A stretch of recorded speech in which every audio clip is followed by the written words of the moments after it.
자, 오늘 여러분에게 저는 본문에 나온 주인공 다니엘, 정말 어려움을 만났지만 커피 같은 멋진 인생을 살았던 한 사람을 소개합니다. 그의 이름이 다니엘이에요.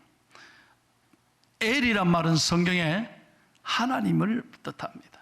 단이란 말은 보고 계신다, 심판하신다, 그런 말이에요.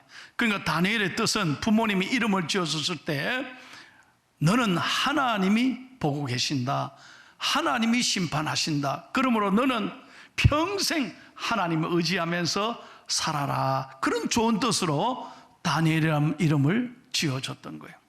여러분, 이 이름이 얼마나 멋진지 몰라요. 제가 미국에서 살았잖아요. 다니엘이란 이름이 얼마나 미국 사람들 가운데 이름이 많은지 몰라요. 좋은 이름이니까요. 자, 오늘 본문의 배경은 이것입니다. 이스라엘이 완전히 망했습니다. 바벨론에 인해서 나라가 짓밟히고 모든 사람들이 바벨론으로 끌려가서 70년 동안 포로 생활을 하지 않습니까? 다니엘이 성사학자들이 추측하건대 BC 621년에 태어났다고 추정합니다. 그리고 605년에 나라가 포로로 붙잡혀서 많은 사람들이 바벨론으로 노예로 붙잡혀 갑니다. 그러니까 다니엘의 나이를 계산하면 한 16세 정도 됐을 거라, 그렇게 생각하는 거죠. 자, 티네이저 16살의 나이에 나라가 완전히 망하고 그는 바벨론으로 멀리 쫓겨가서 포로의 삶을 살아간다는 거죠. 여러분, 10대의 나이에 포로로 붙잡혀가는 다니엘 생각해 보세요. 얼마나 어려운 상황입니까? 오늘 게다가 성경의 오늘 1장에 보면 두 가지 큰 시험을 당했어요. 첫 번째가 뭐냐? 그 붙잡혀온 이스라엘 백성들의 사람들을 이름을 완전히 개명하게 했다는 거예요. 이스라엘 이름으로 지었는데 자기 나라, 자기 부모님들이 다 태어나면 축복의 이름을 지었잖아요. 그런데 그거 쓰지 마라, 너 다니엘이라 쓰지 마라. 그래서 오늘 1장에 뭐라고 불러라 했냐면 벨드사살이라. 벨드사살이라. 이 말은 무슨 뜻이냐? 벨이, 우상의 신 벨이 너의 보호자가 되신다. 세상에 어떻게 이렇게 이름까지 싹 바꿉니까? 이 좋은 이름 다니엘을 완전히 그들이 바꿔서 벨, 우상이 너의 보호자가 되신다, 바벨론식으로 이름을 바꾼 거예요. 여러분, 우리나라 일제 강점기의 역사를 기억하지 않습니까? 일본이 우리 모든 것 빼앗겼습니다. 빼앗았습니다. 말도 글도 나라도 모든 것 다 빼앗기고, 그래서 이름까지 빼앗겨서 창씨 개명의 부끄러운 역사, 참담한 역사를 우리가 경험했지 않습니까? 옛날 바벨론 시대에도 그랬다는 거예요. 이름을 확 바꿨어요. 그래서 오늘 1장에 보면 벨드사살이라 이름을 바꿔 불렀다니까요. 두 번째 오늘 시험은 뭐냐면 5절 말씀을 다 같이 읽겠습니다. 또 왕이 지정하여 그들에게 왕의 음식과 그가 마시는 포도주에서 날마다 쓸 것을 주어 3년을 기르게 하였으니 그 후에 그들은 왕 앞에 서게 될 것이더라. 그러니까 바벨론 포로로 붙잡혀온 이 젊은 이스라엘 포로들을 3년 동안 왕의 진미를 먹이게 하는 거예요. 왕의 포도주와 왕의 음식을 먹이는 거예요. 여러분, 생각을 잘못하면 야, 그거 좋겠네. 아닙니다. 이게는 굉장히 신앙의 정절을 테스트하는 거예요. 그 당시 왕의 진미는 우상에게 제물로 바쳐진 음식이에요. 그것을 너희들이 우상에 바치고 난 다음에 먹으라고 하는 것은 너희들이 이제부터 하나님을 버리고 철저하게 이 나라에 왔으니 이 나라 식대로 우상을 섬기며 살아라고 하는 절대절명의 그들의 명령이었던 거예요. 얼마나 위기 상황입니까?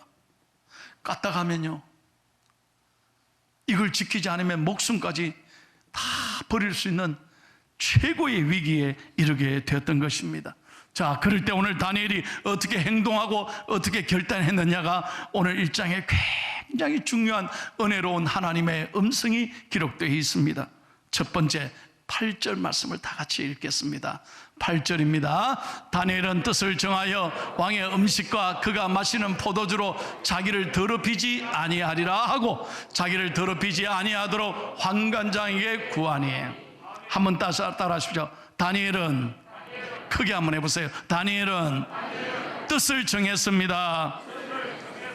예, 하나님 앞에 담대한 신앙의 결심을 했다는 거예요. 나는 절대로 왕의 진미에 손대지 않겠습니다. 그것은 뭐냐면 절대로 하나님을 두려워하지, 나는 사람을 두려워하지 않겠습니다. 나는 우상에게 마음을 빼앗기지 않겠습니다. 오직 하나님 앞에서 내 부모님에게 어려서부터 받았던 신앙대로 나는 오직 하나님만 의지하고 하나님만 두려워하며 살겠습니다. 그런 결단인 거예요. 여러분, 16살 나이에 이런 신앙의 결단한다는 게 얼마나 여러분 귀한지 몰라요. 여러분에게 정말 묻고 싶습니다. 여러분 정말 하나님을 두려워하며 살아가고 계십니까? 여러분, 하나님이 좋아하시는 사람, 하나님이 사랑하는 사람들은 바로 이런 사람들이에요. 어떤 경우에도 흔들리지 않고 심지가 견고한 사람을 하나님은 평생 책임지실 줄로 믿습니다. 그래서 이사야서 26장 3절을 다 함께 읽겠습니다. 시작. 주께서 심지가 견고한 자를 평강하고 평강하도록 지키시리니 이는 그가 주를 신뢰함이니이다. 잘 보십시오. 하나님은 똑똑한 사람, 잘난 사람, 많이 가진 사람, 인기 있는 사람을 좋아하는 게 아닙니다. 하나님은 심지가 견고한 사람, 언제나 흔들리지 않고 하나님만을 두려워하는 사람을 하나님은 평강에서 평강으로 이렇게 하신다.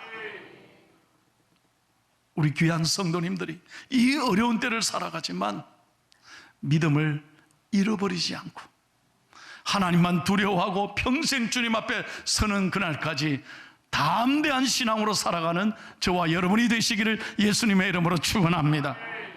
두 번째로, 다니엘은 거룩한 사람이었습니다. 여러분 8절을 계속해서 다시 한번 보십시오. 그가 마시는 포도주로 자기를 더럽히지 아니하리라. 자기를 더럽히지 아니하리라. 여러분 어떻게 생각하면요, 딱 눈 감고 한번 포도주 마시고 한번 그 고기에 손대면 출세할지 모릅니다. 어려움을 겪지 않을지도 모르겠습니다. 그러나 출세보다도 명예보다도 황금보다도 어떤 권력보다도 그런 어떤 아픔이 있다 할지라도 좁은 길, 하나님이 원하시는 길, 거룩한 길로 걸어가기로 다짐했다는 것입니다. 무엇보다 하나님 앞에 거룩하게 살아가기로 열망했습니다. 이것이 얼마나 중요한지 몰라요. 여러분, 이 세상의 권력은 영원한 것이 아닙니다. 요즘 우리 윤석열 대통령 보십시오. 지지율이 계속 떨어집니다. 매일 방송에 그 얘기합니다. 얼마나 대통령이 불쌍한지 모르겠습니다. 여러분, 권력이 영원합니까? 아무것도 아닌 거예요. 권력만큼 허무한 거 없습니다. 인기가, 세상의 인기가 영원합니까? 여러분, 세상의 물질이 소중합니다만 이 물질이 영원합니까? 아니요. 영원하면 가지고 갈 수 있어야지. 어느 누가 돈 한 푼 죽을 때 가지고 가는 거 보셨습니까? 어느 누구도 돈 10원도 못 가지고 가는 거예요. 빈손으로 왔다가 빈손으로 가는 게 인생입니다. 왜? 내 것이 아니기 때문에 그래요. 이탈리아에 가면 밀라노 대성당이라고 있습니다. 정말 멋있는, 너무너무 잘 지었던 아름다운 이태리가 자랑하는 최고의 성당이죠. 거기 가면 아치로 된 문이 3개 있습니다. 첫 번째 문에는 뭐냐? 장미로 수놓아져 있는데, 여러분 왜 장미로 수놓아져 있냐? 장미는 오래가지 않습니다. 잠깐이라는 거죠. 그래서 장미를 수놓으면서 뭐라고 아치의 글을 써놨냐면, 모든 즐거움은 잠깐이다. 여러분, 즐거움은 잠깐인 거예요. 세상의 즐거움 아무것도 아니에요. 잠깐이에요.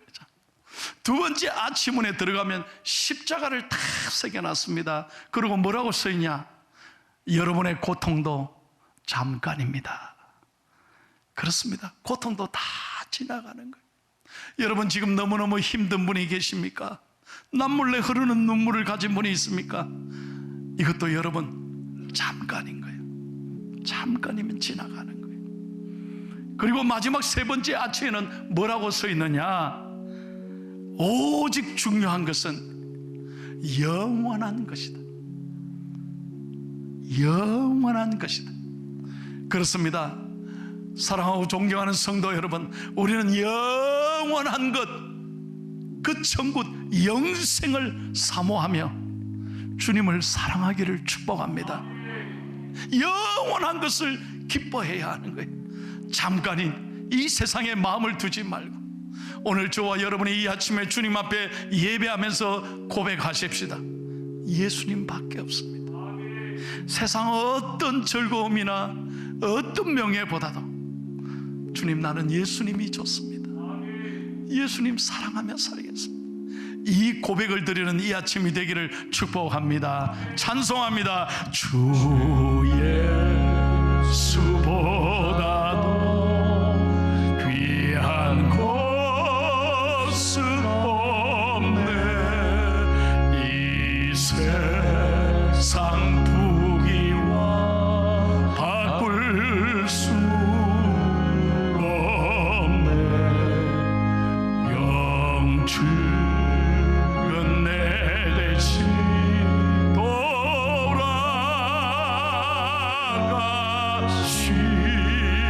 그 놀라운 사랑 잊지 못해. 세상 즐거움 다 버리고 세상 자랑 다 버렸네. 주 예수보다도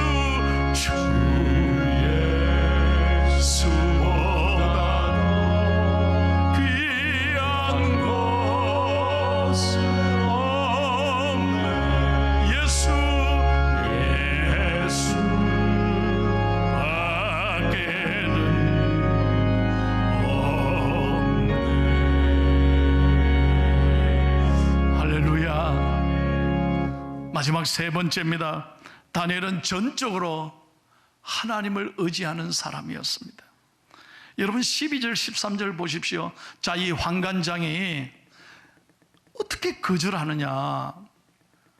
누구가 왕의 진미를 거절해서 나중에 진미를 먹은 사람들보다 얼굴이 초췌하고 수척해지면 내가 잘린다, 내 책임이다, 너희들이 어떻게 이러느냐고 없어 하니까 다니엘이 뭐라고 담대하게 말하느냐면요, 12절 13절을 읽겠습니다. 시작. 청하오니 당신의 종들을 열흘 동안 시험하여 채식을 주어 먹게 하고 물을 주어 마시게 한 후에 당신 앞에서 우리의 얼굴과 왕의 음식을 먹는 소년들의 얼굴을 비교하여 보아서 당신이 보는 대로 종들에게 행하소서. 아멘. 아멘. 여러분, 놀랍지 않습니까? 우리에게 열흘 동안 채식과 물만 주십시오. 좋습니다. 그리고 한번 비교해 보십시오. 누구 얼굴이 더 윤택한지. 왜 이럴 수 있었을까요? 여러분, 오늘부터 우리 채소하고 물만 먹으란다, 그런 뜻이 아니잖아요. 믿음으로 생각하고 믿음으로 말을 하고 믿음으로 행동했다는 거예요. 제가 지금 무슨 말 하는지 잘 들으셔야 돼요. 믿음이란 것은 머릿속으로만 돌아다니는 게 믿음 아니에요. 설교 아무리 들어도 여러분 믿음으로 고백하지 않으면 헐 이겁니다. 또 믿음으로 행동하지 않으면 그것이 어떻게 내 것이 되겠습니까? 다니엘은 확실하게 하나님을 믿었고 환관장과 사람들에게 줬습니다. 한번 열흘 동안 우리 물과 채식을 먹게 해 주십시오. 그런 다음에 비교해 주십시오. 누가 더 얼굴이 좋은지. 왜 그럴 수 있었습니까? 하나님을 전적으로 신뢰했기 때문에. 믿으시면 아멘 합시다. 자, 보십시오. 결론입니다. 15절. 오늘 성경은 이렇게 우리에게 분명하게 보여주고 있습니다. 읽고 마치겠습니다. 시작. 열흘 후에 그들의 얼굴이 더욱 아름답고 살이 더욱 윤택하여 왕의 음식을 먹는 다른 소년들보다 더 좋아 보인지라. 아멘. 할렐루야. 이 설교를 잘못 오해하시면 안 돼. 야, 오늘 저녁에 고기 먹으려 했는데 안 되겠다, 그런 뜻이 아니에요. 오늘 이 다니엘의 믿음의 중심을 보시라니까요. 하나님을 의지하고 믿음으로 담대하게 선포하니까, 믿음의 생각하고 믿음의 말을 하고 믿음의 행동으로 결단하니까 하나님이 책임지시잖아요. 따라하시죠. 믿음으로 살면, 다시 한번 크게, 믿음으로 살면 하나님이 책임지십니다. 믿으시면 아멘 하십시오. 오늘 다른 건 다 잊어버려도 좋습니다. 믿음으로 살면 하나님이 책임지신다. 이것만 새기고도 우리 가슴이 뜨거워지지 않습니까? 예. 지난 주일날 2부 예배 마치고 81세 되는 우리 은퇴 집사님이 저를 찾아왔습니다. 얼마나 감사하며 저를 찾아왔는지 몰라요.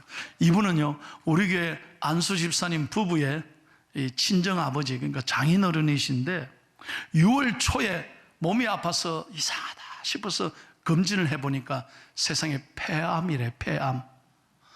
그래가지고 아이고, 어르신 수술하려면 서울대 병원에 가서 수술해야 됩니다. 그래가지고 6월 달에 어렵게 수술 날짜를 잡았어요.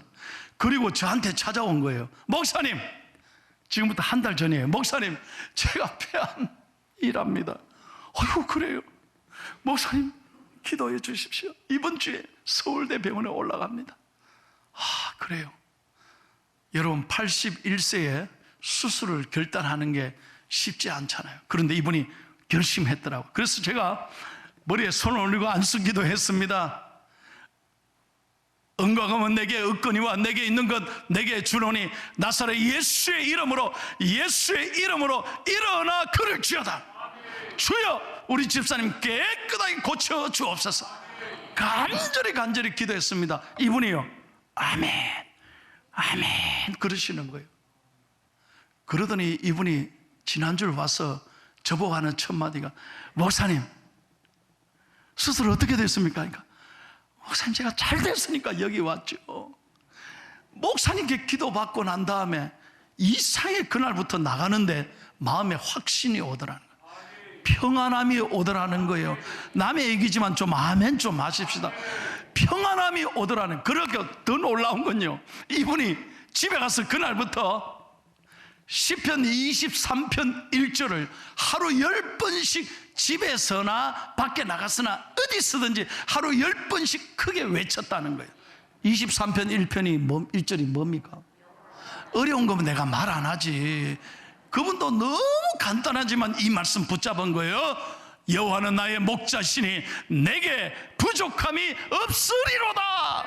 하루에 10번씩 암송하고 서울 가셨는데요, 이야, 지난주에 오셔가지고, 목사님, 의사가 깜짝 놀래면, 왜요? 어떻게 됐는데요?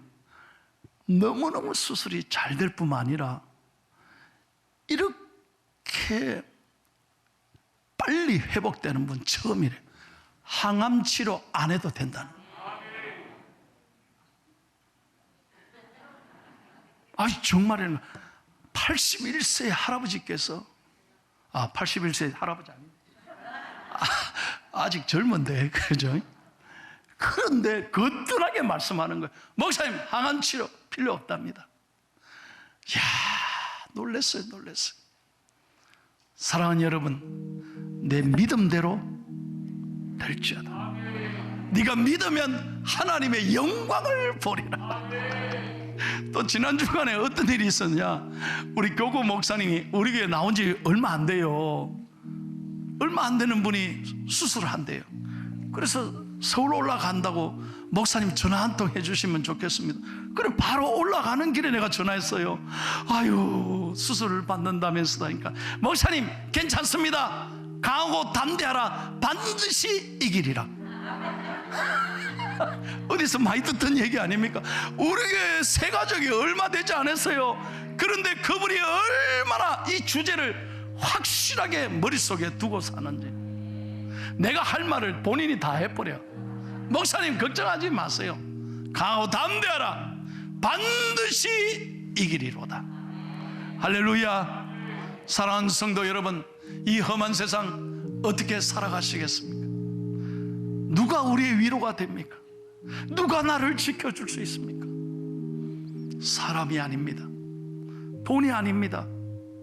하나님이 나를 지켜주시는 것입니다.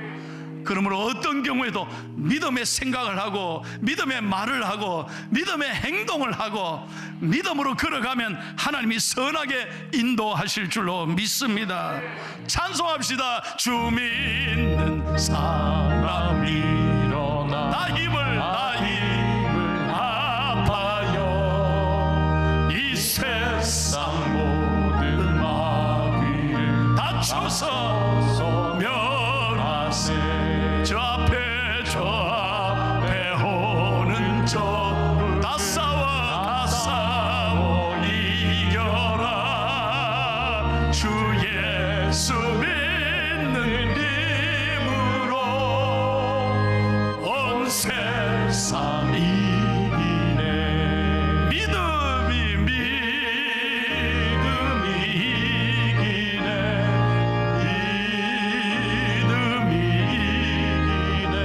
주 예수를 믿으니 온 세상 이기네. 할렐루야, 할렐루야. 믿음이 이기는 거예요. 그러므로 여러분, 세상은 끊임없이 내 자신과의 싸움이에요. 내 스스로가 나를 얼마나 다운시키는지 몰라. 스스로 내가 뭐 할 수 있나? 나는 아무것도 아니야. 열등감 속에 나를 갇혀놓는 거예요. 여러분, 나와의 싸움에서 반드시 이기기를 바랍니다. 여러분이 얼마나 소중한 사람인지 깨닫기를 바랍니다. 그리고 우리는 세상과 싸우는 거예요.